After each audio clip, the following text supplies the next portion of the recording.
Okay, this is part 4, and I just want to show you how you will import your content into a web page. So let's just quickly set up a page again. I showed you this last time, and we'll do it, I don't know, we will do it this way. Doesn't really matter. So this is telling me it's got a header, a sidebar, and a footer, and it's a fixed width. And it's XHTML, and we're going to create a new CSS file, which is all good. I'm happy with that. I'll just create it again. You will have already created this. So I'm going to call this echo, and it's .css. All good. There we go.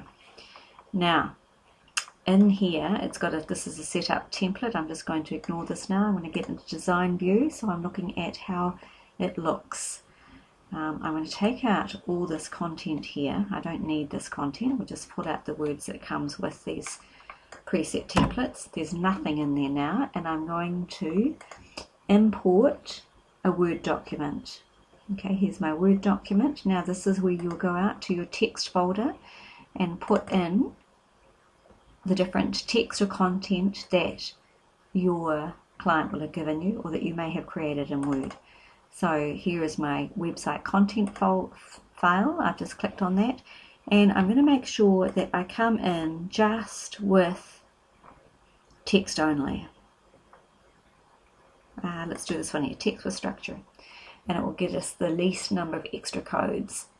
So I'm going to open it, and it now is slowly importing in the Word. I can see that it's doing something. It's taking a minute because my computer is going slowly, and in a minute I should see that information coming through.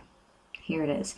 Now this is all my pages, so I don't need all of these, but let's just get to this top one here. I'm just spinning through it. So here's the stuff that's going to go on the home page, and in the Word document it tells me that. So I can delete that, I don't want that. And here we are into, excuse me that, and we'll just move on. Environmentally friendly and sustainability design, and then we'll take all the rest. We're going to put those in the other pages. I don't need the rest of it, so I'm just selecting this out. I'm going to delete it. We'll use that for the other pages. So now I've got in just this first information. So now I need to code it using HTML, and I need to tell Dreamweaver what this content is. So here I'm going to swipe that, make sure I'm in the HTML coding, and I'm going to tell it that this is going to be head 1. So there it looks like that. And I'm going to make sure that I've got that, and I'm going to make sure it's a paragraph, and I'm happy with that. See, it says paragraph already. We have to make sure you're always working in the HTML here. Then I'm happy. It's a head 2. I could keep it head 2, or I could make it a head 1. I've just recoded it to a head 1. Now this here, yep, that's all paragraph. That's good. And this is all good. Yep, happy about that. And that will be, let's make that a head 1 again, and here's a paragraph. That's good, and there's a spelling error there. We'll leave that just for now. We will have this set up. I'll show you how to in future videos how to set that up as a link to Twitter, and then how to set up as an email. We'll do that in a little bit later. But for now, what I've done is I've gone through and I have marked up my content that I got from Word, and I've marked it up as paragraphs and head 1s. So what I don't have done now is I haven't told it what I want my head 1s and paragraphs to look like. I know that my file, which is still unsaved, let's call it, I don't know, maybe we'll call this index.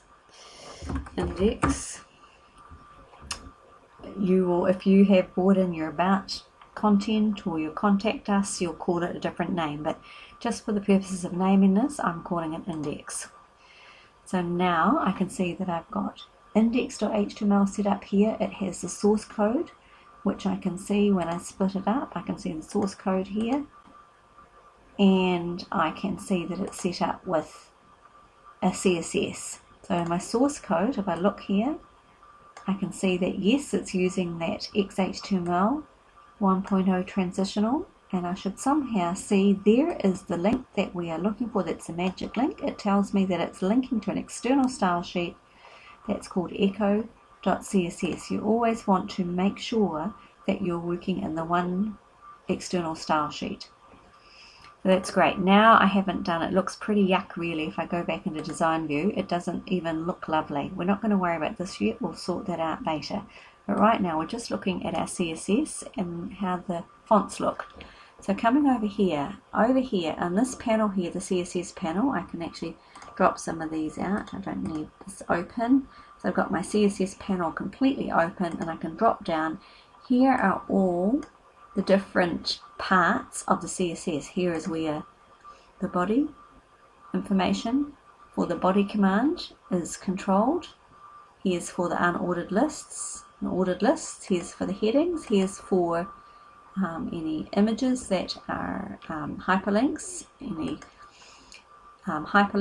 the visited active focus container. That is the name of the div that wraps the whole website together. Here is the header, here is the footer. So in here is all the information. If you notice down here where I'm wiggling, it tells me the properties. So right now that is the color of the background for body, and this is the color of the text, so it's black text.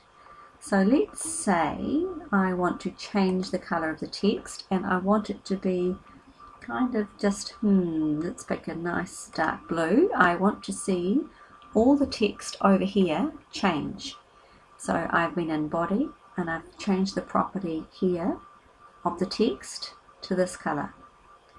So if I come now into here and I come into that and I'll save that, I'll just Control S to save it, I should see that this is changing color. It's probably a bit hard to see. Maybe I'll change it to a different color, you can see it better. Maybe we'll change it to green. There, now you can see that it's changed. It's easier to see. See how that's gone green? And I did it in one spot here in the body. So, looking at this, I can now click over here and I can tell that this here, if I've clicked on that, it's telling me that it's looking at the header. I can see that there's this yellow going around here. So if I click over here, I can see this blue is telling me what the name is of this div, and this is called sidebar 1. Can you see it there under class? So if I go over and look here, I should see header, which is where all this is defined, how it looks up in the top, and sidebar 1, where I can see where the sidebar 1 is defined, how it looks. Let's go into header and let's change the background color. Look here, here's that color. Can you see the color there? That's where it's defined here. So let's pick it out to be, we're going to change it to a dark green maybe. So I'm now changing, I should see that go dark green. If you have a banner, an image, you could, for your header, you could browse to it now. And if you don't want it tiling just once, you would put in no repeat. For now, I don't need to worry about that. So I'm just going to hit apply and OK. And you can see now that that's changed. Now that is a placeholder. If I delete that, I can see that here's my header and it's lost that height. So we've got to go back into header and put in some height. So if I double click onto header, I will bring up the CSS definition for the header, the bucket that holds all the header information. So I actually want to change the background color, which I've done. If I want to put an image block, I would put in whether I'm going to vertically align it, how I'm going to text align it, the box. Now here is where I will put in the height. Let's say I want it to be a value of 150 pixels. I will put in 150 here, and we will see this here get larger. Just watch what happens. Now it's now at 150 pixels. So I have defined it over here in the header, and if you look here, you'll see it here. Now you can change the CSS by double clicking on header here, or if you know CSS fairly well, you can add the property, click and add new properties. You can pick up all the different CSS commands there. It's usually better to know CSS pretty well before you get into that. Now, if I want to go in and change the font, I don't like Verdana, I want everything on this page and in this website, because we're linking to an external CSS file sheet. If I want it all to be different, I would just click on whatever font that I like. So if I wanted it to be Palantino Linotype, I can click on that, apply, and I will see all the text change. Here it is changed now. So that is for everything.